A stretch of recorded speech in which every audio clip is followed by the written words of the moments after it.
bonsoir et bienvenue sur TV78 pour un nouveau 7-8 Société, votre rendez-vous hebdomadaire où nous discutons des sujets qui font l'actualité.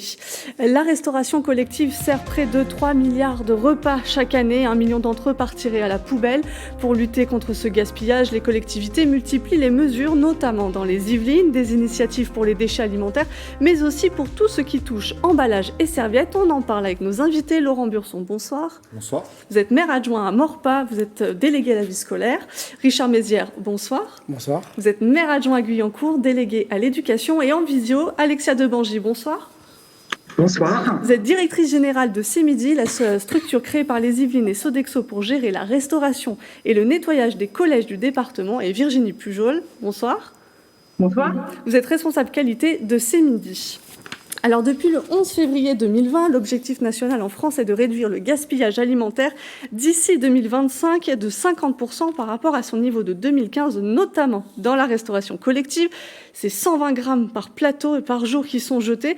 Laurent Burson, à Maurepas, on sensibilise depuis 2019 de manière plutôt ludique. Vous avez Arthur, qui est un robot pensé par les agents de la ville. Oui, tout à fait. On a mis en place donc en 2018 un service petite faim, grande faim, qui permet donc aux enfants, suivant leur appétit, de choisir ou pas l'entrée, de choisir une grande assiette pour le plat principal ou une demi-portion, et pareil, de choisir ou pas le dessert. Et en fin de repas, à partir du moment où ils doivent débarrasser leur assiette, ils pèsent en fait les déchets qui restent dans leur assiette, avec un robot qui a un nez et qui devient rouge si le poids est trop élevé. Les enfants ont tout de suite pris conscience. Est-ce qu'il n'y a pas eu cette petite angoisse que ça devienne un jeu aussi, qui s'allume quand il y a un souci ? En fait, ça s'est mis en place en lien aussi avec l'équipe enseignante de l'école des Coudrais et notamment sa directrice, Mme Quignon, qui a aussi fait une sensibilisation dans les classes pour ce gaspillage. Et depuis, d'ailleurs, ça a été mis en place dans 3 autres écoles, même si c'est un peu freiné là avec les mesures sanitaires, mais l'idée étant de le développer sur l'ensemble de la ville, évidemment. Virginie Pujol, CEMIDI, ce ne sont pas moins de 46 000 élèves qui déjeunent dans les cantines. Quelles sont les mesures mises en place ? Oui, donc pour CEMIDI, nous avons effectivement équipé l'ensemble de nos établissements en bornes de tri pour justement que les convives puissent trier les déchets au quotidien. Nous avons un programme en interne de lutte contre le gaspillage alimentaire qui s'articule autour de pesées de biodéchets générés par zone qui sont ensuite analysés dans cet objectif justement de réduction. Donc on sensibilise nos collaborateurs et nos convives régulièrement à ces aspects justement de réduction de gaspillage alimentaire. Alors à Guyancourt, allez-y Madame Debangy. De compléter, effectivement, alors nous, et en amont du gaspillage, on forme nos agents à préparer des repas effectivement les plus attractifs et les meilleurs pour les enfants. Voilà, on travaille sur les menus, on travaille sur les produits, la présentation des produits, parce qu'on sait qu'un enfant, il mange aussi avec les yeux, sur la variété des menus, et après, effectivement, les enfants trient leurs déchets à la fin des repas, et nous, on analyse pourquoi ce déchet. Voilà. Est-ce que ce déchet a été engendré parce que l'enfant il avait trop dans son assiette ? Donc, on a mis en place dans certains collèges, effectivement, petite faim, grande faim. Est-ce que le repas ne convenait pas au goût des enfants ? Et puis, ça permet de retravailler aussi nos fiches techniques et nos fiches recettes pour apporter la qualité attendue pour les convives. Alors à Guyancourt aussi, depuis cette rentrée, il n'y a plus 5 composantes sur les plateaux repas. Vous aussi, ce n'est pas nécessairement la petite faim, grande faim, il y a plutôt 4 composantes. Est-ce qu'on peut expliquer ? Pardon. Effectivement, à l'occasion du renouvellement de marché de restauration qui a eu lieu au 1er juillet, on a mis en place 4 composantes, donc depuis le 1er juillet, qui sont proposées aux enfants. Alors 4 composantes, c'est 5 composantes qui sont distribuées en 4. On a bien sûr l'équilibre alimentaire qui est respecté pour les enfants. L'objectif avec ces 4 composantes, déjà, c'est pour être un peu plus proche de ce qu'on peut trouver dans les familles, dans le cercle familial. C'est rare maintenant d'avoir 5 composantes dans un repas. Et les 5 composantes que nous avions précédemment sont prédisposées dans les 4 autres plats. L'objectif, c'est d'éviter un peu le phénomène de picorage. On s'était rendu compte qu'on avait des enfants qui picoraient un peu dans chaque plat et qui ne finissaient pas leur assiette. Donc l'objectif de passer ces 4 composantes, c'est un peu recentrer les enfants sur ce qu'ils ont dans l'assiette. Alors effectivement, on a fait aussi les petites faims, les grandes faims. Nos personnels de vie des écoles sont très encouragés à faire des belles présentations, comme ce qui est expliqué par ce midi, parce que voilà, des fruits qui sont bien découpés, des fruits qui sont bien préparés, ça donne envie de les manger. Ou on a mis en place des centrifugeuses, parce que des fois, des fruits, c'est un peu compliqué pour les enfants à manger. Donc, le fait d'avoir des centrifugeuses dans nos restaurants pédagogiques, ça permet que l'enfant aille directement presser sa pomme et puis la manger, alors que sinon, peut-être qu'il aurait eu la flemme pour la préparer, la découper. Donc, il y a plein de petites initiatives comme ça qu'on est capable de mettre en place au-delà de notre nouveau marché de restauration pour encourager à faire moins de gaspillage et puis sensibiliser les enfants à ce qu'il y a dans leur assiette. On parlait de petite faim, grande faim. Je vais m'adresser surtout à vous, messieurs, puisque vous êtes sur des primaires et des maternelles. Donc, entre un enfant de 3 ans et un jeune de 10 ans, s'ils ont 10 ans quand ils rentrent au CM2, j'imagine qu'ils n'ont pas aussi les mêmes portions. Ça a été adapté, Monsieur Burson? Oui, en fait, il y a des normes HACCP qui définissent le grammage de chaque aliment à chaque repas, enfin sur une journée. Et donc, par rapport à ça, donc, le grammage, évidemment, pour les maternelles n'est pas identique à celui des élémentaires. Idem, j'imagine, avec le cours. On a des recommandations qu'on doit suivre et qu'on suit. Alors, bien sûr, des fois, il y a des inquiétudes des parents, mais non, tout ce que les équilibres alimentaires sont bien sûr respectés. Les grammages, on doit y faire attention. On a des commissions de restauration avec les parents d'élèves, avec la société de restauration, avec des diététiciennes sur lesquelles on parcourt chaque menu et on vérifie cet équilibre, qu'il y a bien des protéines, des vitamines, des féculents. Voilà, donc il y a une attention vraiment très, très régulière à respect de toutes ces recommandations. Ouais. Mesdames de Bangy et Pujol, dans les collèges, il y a aussi des chefs qui réfléchissent à des recettes. C'est souvent remis. On imagine comment faire manger peut-être de nouveaux produits dans de nouvelles circonstances. Oui, tout à fait. Voilà, nous travaillons vraiment au quotidien pour justement suivre de près l'appréciation des repas, améliorer la qualité des menus. On a un club des chefs qui effectivement révise les recettes, propose de nouvelles recettes, toujours justement dans le but de satisfaire les jeunes collégiens. Et on propose effectivement chaque jour une variété de repas qui permettent à chaque enfant de trouver satisfaction, c'est-à-dire qu'il va avoir 3 entrées, il va avoir une viande, un poisson et un plat végétarien. Il y a 3 produits laitiers, il y a 3 desserts. Et voilà, c'est-à-dire de donner envie à l'enfant de déjeuner pour limiter le gaspillage alimentaire. Et le pain, on a beaucoup travaillé sur le pain aussi. Le pain est un aliment essentiel d'un repas d'un Français, parce qu'on est gros consommateur de pain. Ça s'aperçoit que de couper le pain avec des petits morceaux, ça permet de limiter le gaspillage du pain, parce que quand vous donnez un gros morceau de pain à un enfant, beaucoup ne finissent pas. Donc on préfère qu'ils en prennent, pour ceux qui veulent beaucoup, plusieurs petits morceaux, plutôt que donner des gros morceaux à chacun. Je vous ai vu acquiescer. Messieurs, le pain, c'est aussi une notion dans les cantines? Oui, sur Morpa, ça fait 3 ans maintenant précédemment, notre prestataire de restauration se fournissait en pain dans une entreprise qui faisait donc en grosse quantité. Et depuis 3 ans maintenant, on se fournit chez une boulangerie de Morpa. L'avantage, c'est que sur la restauration scolaire, je pense que c'est pareil aussi à Guyancourt, on est sur de la liaison froide. Et donc le pain était acheté la veille. Donc vous imaginez un pain acheté la veille. Là, on est sur du pain qui est livré le matin dans les écoles. Donc sur du pain frais, évidemment, en termes de goût, de goût et de qualité, c'est pas du tout la même chose pour les enfants. Et notre prestataire, pour l'ensemble justement des denrées, comme disaient mesdames tout à l'heure, on travaille aussi sur la qualité avec le prestataire, sur le fait d'acheter de toute façon, c'est aussi de plus en plus demandé, mais on n'a pas attendu la loi Egalim pour ça, mais de faire en sorte d'avoir des produits qui sont de qualité et bien présentés également. Oui, tout à fait. C'est ça, un pain, une baguette qui ne croustille pas, ce n'est pas un pain. Et effectivement, sur la difficulté, je reviens ce qui est expliqué sur avoir un boulanger local. Nous, on a réussi aussi à avoir un boulanger local avec notre prestataire. Et c'est pas facile de trouver un boulanger qui est ouvert 5 jours sur 7, donc les 5 jours de la semaine, toute l'année, y compris pendant les vacances, les périodes scolaires, donc, parce qu'on a la restauration qui fonctionne aussi pour le période scolaire. Donc on a réussi à faire ça, et c'est vrai que la qualité du pain s'en est ressentie très rapidement, et également sur les viennoiseries qui sont proposées à goûter. Et un petit exemple sur le gâchis, les déchets, ce qu'on a pu faire, c'est ne serait-ce que travailler sur la position du pain dans nos selfs. Le choix du pain dans le self. Nous, on a mis au départ, le choix du pain était au moment où on prenait le plateau et les couverts. Et là, on s'est rendu compte que les enfants prenaient du pain. Et puis, le temps qu'ils choisissent leur plat dans la queue, ils mangeaient le pain qu'ils avaient choisi. Et donc, ils arrivaient à table, ils n'avaient presque plus faim et ils gâchaient Donc on a mis le pain en fin de service. Et donc là, ça change tout, parce que du coup, il ne se gâche pas de pain en attendant.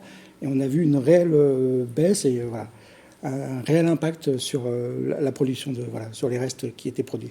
Alors, ce qu'on dit souvent, c'est que le meilleur déchet, c'est celui qu'on ne produit pas. On a beaucoup parlé de l'alimentaire, mais les gestes peuvent se faire aussi sur d'autres notions. Je vous propose qu'on parte à Magny-les-Hameaux.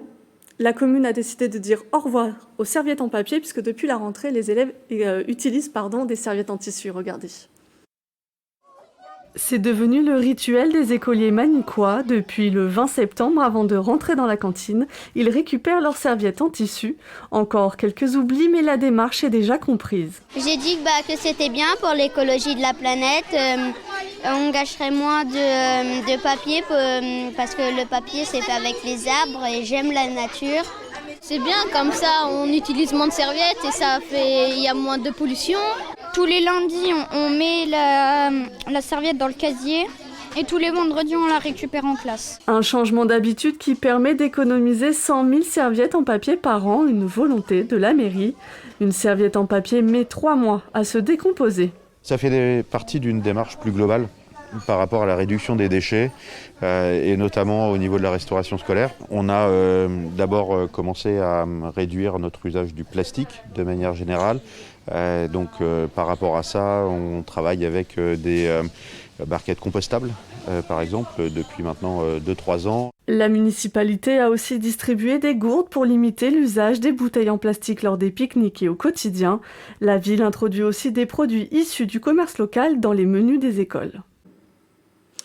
Virginie Pujol, dans les cantines des collèges yvelinois, il y a aussi les chefs. Est-ce qu'ils ont moins de barquettes ? Est-ce qu'il y a des choses qui ont été mises en place aussi pour limiter les déchets non alimentaires ? Au niveau de la restauration des Yvelines, on a quand même une grosse partie du coup des collèges qui sont en production sur place. Donc, du coup, la question ne se pose pas. Les produits sont cuisinés le jour J pour une consommation le jour J. Après, pour les quelques sites que nous avons en livrée, en majorité, oui, on est en livraison bac gastronorme, en inox. Pour justement éviter l'utilisation de barquettes plastiques. Monsieur Mézières, à Guyancourt, les goûters ne sont plus aussi en part individuelle, ce qui souvent rend fou dans les centres commerciaux. On avait beaucoup de goûters précédemment qui étaient dans des emballages individuels. Donc là, aujourd'hui, par exemple, les 4 quarts, ce sont des 4 quarts, des grands 4 quarts, et ce sont des animateurs qui découpent en portions individuelles le 4 quarts. Ou le fromage blanc, c'est dans des gros conditionnements, c'est plus dans des petits emballages individuels. Donc ça a permis effectivement de baisser fortement notre production de déchets. Pareil, les barquettes compostables. Après, on met des moyens humains en place. Ça oblige à mettre des animateurs, parce que l'animateur, pendant qu'il est en train de découper, préparer le goûter pour les enfants, mais il est plus dans sa fonction d'animation. Mais voilà, si on veut réduire tous ces déchets produits, ça fait partie des efforts à faire et des choses qu'il est nécessaire de mettre en place. Monsieur Burson, est-ce que des fois aussi les initiatives viennent des élèves ? Alors, juste pour rebondir sur les goûters, en fait, on a fait le même choix, mais déjà pour une raison simple, c'est en termes de qualité. C'est vrai que les goûters sous cellophane, c'est aussi quelque chose que l'enfant ça lui donne l'impression d'avoir quelque chose de très petit, en fait, par rapport à une tranche de 4 quarts, ou même du pain, on pense à nos goûters d'enfants, du pain et un carré de chocolat et du beurre, voilà, c'est quelque chose que les enfants apprécient beaucoup, et donc on a aussi mis ça en place. Au niveau des enfants, c'est ponctuel, c'est suivant les écoles, en fait. Les écoles, comme je vous disais, l'école de Coudray qui est bien avancée sur cette sensibilisation, oui, il y a un gros travail de fait avec les élèves, etc., mais également avec les parents, puisque justement, là, prochainement sur cette école, il va y avoir... alors, on est l'après, donc ce qui reste de déchets, il en reste malgré tout, mais la mise en place d'un poulailler, donc sur l'école, qui va prochainement arriver. Et c'est un petit peu long, pareil, en raison de la crise sanitaire, mais aussi de l'organisation, puisque sur le temps scolaire, ça pose pas de souci d'avoir un poulailler, mais vous imaginez bien qu'il y a plein de moments dans l'année où il n'y a pas d'école, et donc il fallait aussi, on va dire, conventionner donc avec une association de parents d'élèves, etc., pour mettre en place. Et là, ça devrait arriver très prochainement. L'idée étant que une partie des déchets donc aille servent donc à la nourriture des poules et des œufs ramassés par les parents. Voilà.